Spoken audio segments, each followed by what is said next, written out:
Wow.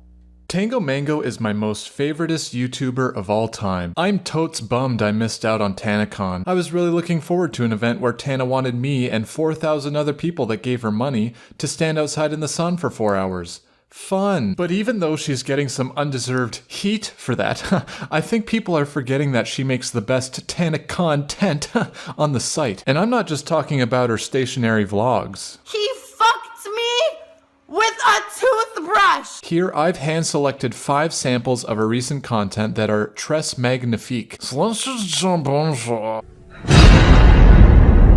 We'll start with a classic clickbait appetizer, one with a title that I can't say or I'll be demonetized. Now, as you might have guessed, we have a code Jake Paul here. The title is missing a little asterisk because this thing does not actually happen. But you see, allegedly, or someone falsely spread rumors that, is too many words to have to type out. One thing that bothers me is the only visual you get is Tango's face for 18 minutes. So here, I'll go the Leafy is here route and put up something slightly more interesting than what I'm talking about. The video itself is okay. It's a very typical storytime YouTuber story. Mildly entertaining, but a little disappointing. It can be broken down by 5 sections here. We kick it off with a rambling intro, then this part is the build-up, then she spends 2 minutes repeating the title over and over, and then the aftermath and the outro. The build-up of the story is the most noteworthy part. The first thing you'll notice is about 20% of the transcript contains the words like and blah blah blah. He's like laying there calling me pretty, and I'm like, thanks, I want to go back to sleep now. Like, can you leave me alone? Like, I want to leave in the morning. I want to go, like, blah blah blah. And he's like, oh, you're just so beautiful, like, I just wanted a chance to talk to you, like, please. And I'm like, okay, what do you want? And he's like, can we make out? Will you kiss me? Like, please kiss me. Like, it would make my dreams come true. It would make my life come true. Like, blah blah blah. She doesn't have all that expressive of a face. This is my face, like.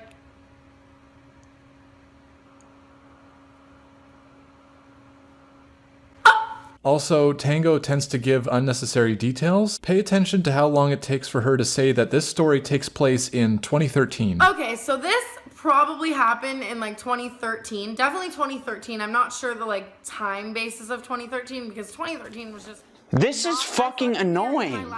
I don't know why you people are watching this shit anymore.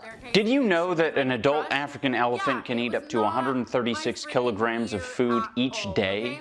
Whoa, that's a genuinely shocking fact. Now, embellishing a story with details can be fun, but can also drag a story out to 18 minutes when it could have been told in maybe 8? But hey, the longer the better, because I need something to do while I'm outside waiting for TanaCon. What's also interesting is that it's almost stand-up comedy-like. Check out this clip here and you might see what I mean. And they were all like chain smoking one cigarette. Like, you know the way in like movies how people like get around and they like pass the blunt around? They were doing this with a cigarette. A pack of cigarettes is like $5. Like everyone could have their own individual cigarette. Here's your party favor, children. No. This is a thing stand-up comics do sometimes, is point out an odd detail about a situation, react to it, and then compare it to other situations. First with the blunt in movies, and then, here's your party favor, children. I mean, it's not awful stand-up, there's some merit here. But she tends to let her points drag on for a bit too long, and all in all, it's just kind of average. So as you can see, Tango is pioneering a new genre on YouTube,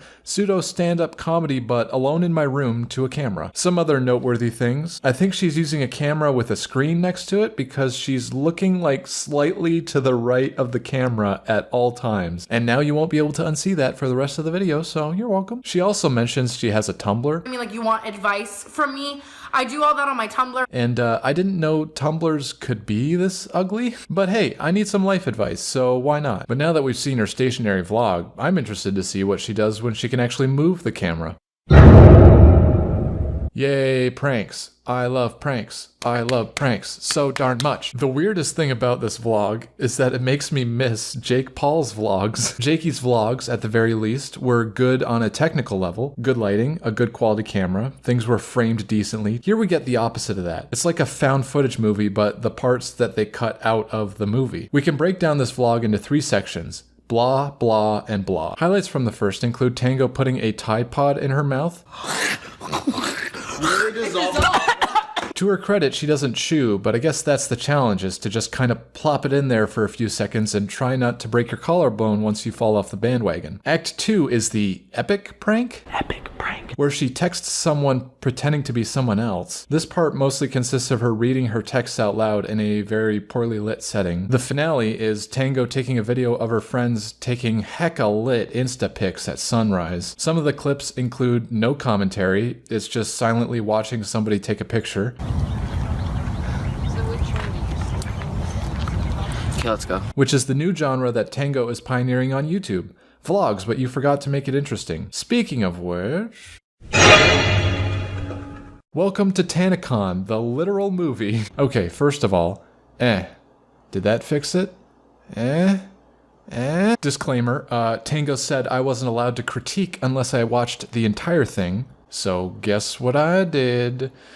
Guess what I did? When I first started watching, I was like, oh, I'll just skim around and get the gist of it. But I actually watched the whole thing, because it starts out with this. I grew up watching YouTube. Matter of fact, I grew up obsessed with YouTube. I remember growing up being so in love with these creators like Shane Dawson and Jenna Marbles and stuff like that. Growing up your whole life, seeing all of your friends have a purpose and know exactly what they want to do with their lives and it be so traditional and not feel that way and not have that purpose. And the first thing ever in my entire life to show me that I might have a purpose was YouTube and the thought of making YouTube videos. And when I sat down to make my first YouTube video, that is what I had in my mind. I want to make videos that make someone else laugh and smile when they feel like they can't. She starts with her motivation. The weird thing is, it worked. I could relate to her. Switch out Shane Dawson with Ryan Higa and that was me. A kid looking up to these YouTubers having fun with a camera. That's what I wanted too. So Tana's story had me hooked at the beginning. And the stranger thing is, there's some actually good storytelling going on here. She structures her story similar to a novel or a movie. I don't want to retell the entire story here because there's a lot, and think of this as a rough outline, but I just want to illustrate the movie-like structure here. We got the goal of going to VidCon, specifically getting a featured creator pass. We got the motivation, grew up loving YouTubers. We got the hint of conflict to come. So I told myself if I was ever going to do a rant video again, it would need to be for a very, very, very good reason. And so this is about 2 years worth of anger. So I think it's gonna be a pretty good motherfucking rant video. The story goes through the ups and downs of a story. She has mini goals like getting to a panel, temporary success of meeting her fans. Then things go south and security pulls her into a room. Then this cycle pretty much repeats. This is a classic storytelling loop. Set a mini goal, almost reach it, fall short of it, try again with renewed vigor. Repeat as necessary. There are some more storytelling elements here, but you get the gist of it. Is it coincidence? Maybe. It's sort of how we naturally tell stories as a society. I think just by telling enough stories, and it seems Tana has a lot of them, she probably just picked up the skill. So that's the good about this video. But also, we still see some tangoisms. She drags on a lot, she repeats herself, she exaggerates as far as I can tell. The new like and blah blah blah are now, it's my birthday and bawling my eyes out. It's my birthday, it's my birthday, it's my birthday, it's my birthday. Bawling my eyes out, bawling her eyes out, bawling her eyes out, bawling my eyes out, bawling my eyes out. She's bawling her eyes out, it's her birthday, are you kidding me? Like, both of these kind of illustrate my two main hang-ups from this video. This one pretty clearly demonstrates the exaggeration. This one kind of oozes entitlement. So her content's not perfect, but it's not awful either. Just kind of If anything, it's kind of fascinating. It's more of a peek into a corner of YouTube that I don't frequent often, if nothing else. On to the next one. I feel like this is almost innovative. This is a 20-minute video of two people eating Taco Bell. no, I'm not still vegan, you fucking dumbass. I'm just kidding. God damn it, Tana's back eating the fucking meats and cheeses again. She's gonna get fat and ugly. What did I say, Tana Mongeau? Tango is pioneering a new genre on YouTube. Discount Hot Ones, Friend Simulator, only labeled mukbang for the views, or comedians in chairs eating chalupas. But, you know, come to think of it, it really is pretty much this show, but for like a younger audience. So you know what? I'll give it a pass. Wait a second, this is a good Tana content. Her life is fucking bananas. Nah, I'm just kidding, it's not bananas. It's actually very mundane. OMG, this is so true. I'm literally bawling my eyes out. I came into this wanting to tear apart Tango's videos. Instead, my feelings are kinda mixed. Whatever decent storytelling and comedy skills she has is offset by her major habit of rambling and her attention-hungry titles and content, and also the fact that she cannot vlog. Tango Mango's mediocre content gets a 4 out of 10. Hey guys, thanks for watching my pseudo stand-up comedy but alone in my room to a microphone video. Stay tuned for more extremely thorough My Little Pony episode analysis. Go Tango. It's my birthday. It's my birthday. It's my birthday. Go Tango. It's my birthday. It's my birthday. It's my birthday. Go Tango. It's my birthday. She's bawling her eyes out. It's her birthday. Are you kidding me? Like, and so